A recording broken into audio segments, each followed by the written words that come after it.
ti tetowsko jabłcie. Oj, devojče, devojče, ti tetowsko jabłcie. Pokaži crnite oči, sakam da gi vidam jaz. Pokaži crnite oči, sakam da gi vidam jaz.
Како што ви кажав и вчера, првиот круг на квизот се состои од 10 прашања на кои одговараме сите, се однесуваат на сите екипи, со кревање на А, Б или В како одговор.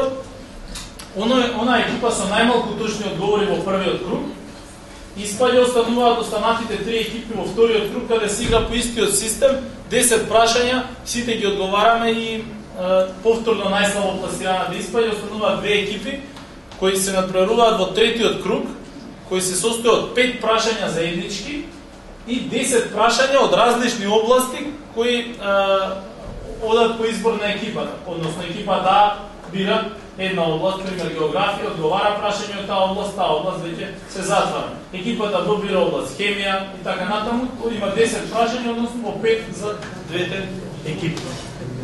Пиролиза се реакции на разложувањата на некоја субстанца под дејство на под А топлина, под Б електрична енергија и под В светлина. Сите одговори се да.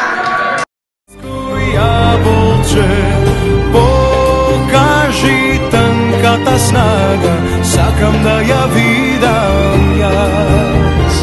Покажи танката снага, сакам да ја видам.